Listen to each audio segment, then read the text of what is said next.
பண்டைய காலத்தில் ஊஸ் என்ற தேசத்தில் ஒரு மனிதன் வாழ்ந்தான். அவன் பெயர் யோபு.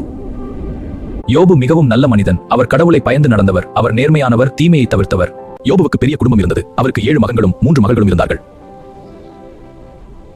ஆனால் இந்த எல்லாவற்றிலும் முக்கியமானது என்னவென்றால், யோபு தனது வாழ்க்கை முழுவதும் கடவுளுக்கு விசுவாசமாக இருந்தார். ஒரு நாள் பரலோகத்தில் கடவுளின் முன் தேவதூதர்கள் வந்தார்கள். அவர்களுடன் சாத்தானும் வந்தான். சாத்தான் பூமியில் வாழும் மனிதர்களை கவனித்தான். அப்போது அவன் யோபின் வாழ்க்கையை பார்த்தான். அப்போது சாத்தான் கடவுளிடம் சொன்னான், யோபு உன்னை நம்புவது அவன் செல்வம் மற்றும் ஆசீர்வாதம் இருப்பதால். அவன் எல்லாவற்றையும் இழந்தால் அவன் நிச்சயம் உன்னை திட்டுவான். அப்போது கடவுள் சாத்தானிடம் சொன்னார், நீ அவனுடைய சொத்துக்களை எடுக்கலாம், ஆனால் அவனை கொல்லக்கூடாது. அதன் பிறகு சாத்தான் பூமிக்கு சென்றான். யோபின் விசுவாசத்தை சோதிக்க அவன் தயாரானான். ஒரு நாள் எல்லாம் அமைதியாக இருந்தது. யோபின் நிலமும் செல்வமும் வளமாக இருந்தது. திடீரென்று கொள்ளையர்கள் வந்து யோபின் மாடுகளையும் கழுதைகளையும் எடுத்துச் சென்றார்கள். அதற்கு பிறகு வானத்திலிருந்து தீ விழுந்து யோபின் ஆடுகள் அனைத்தும் அழிந்தன. இன்னும் ஒரு செய்தியாளர் ஓடி வந்து மற்றொரு துரதிர்ஷ்டமான செய்தியை சொன்னான். பெரிய புயல் வீசியது. அந்த புயல் வீடு இழிந்து யோபின் 10 குழந்தைகளும் இறந்தார்கள்.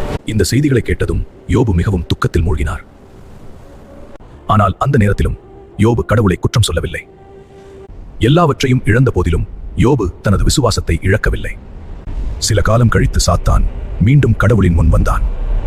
அவன் சொன்னான், யோபு இன்னும் விசுவாசமாக இருக்கிறான், ஏனெனில் அவன் உடம்பு கஷ்டப்படவில்லை.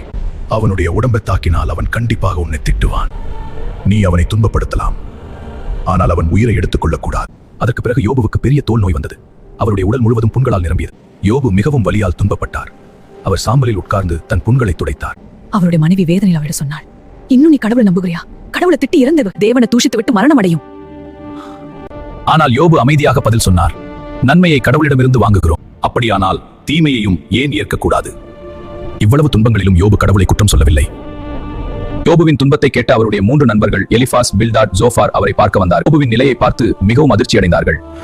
நீ ஏதோ பாவம் செய்திருப்பாய், அதனால்தான் இந்த துன்பம் வந்தது. நான் எந்த பெரிய பாவமும் செய்யவில்லை. உன் நிலையை பார், உண்மையை சொல், கர்த்தர் நியாயம் தீர்ப்பார். உன் பாவம் என்ன? வந்தபோது யோபு கடவுளிடம் கேள்வி கேட்டார். நான் தவறு செய்யவில்லை. அப்படி இருக்க என்னால் ஏன் இந்த துன்பம் வருகிறது என்று யோபு வேதனையுடன் கடவுளிடம் கேட்டார். இறுதியில் கடவுள் ஒரு பெரிய புயலில் இருந்து யோபுவிடம் பேசினார். கடவுள் கேட்டார், நான் உலகத்தை படைத்த போது நீ எங்கே இருந்தாய்? கடலுக்கு எல்லை வைத்து அதை அடக்கியது யார்? நட்சத்திரங்களை உருவாக்கியது யார்? இதன் அர்த்தம் என்னவென்றால், மனித அறிவு எல்லாம் இல்லை, கடவுளின் திட்டம் மிகவும் பெரியது. இதனால் கடவுள் சொல்ல விரும்பியது, இந்த பெரிய உலகத்தை நான் நடத்துகிறேன், அதனால் உன் வாழ்க்கையையும் நான் கவனித்துக் கொண்டிருக்கிறேன். நான் புரியாமல் பேசினேன். நான் தூசியும் சாம்பலுமாக மனம் திரும்புகிறேன்.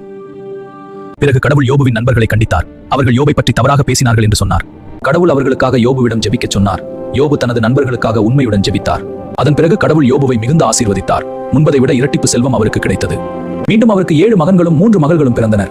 யோபு 140 ஆண்டுகள் சந்தோஷமாக வாழ்ந்தார்.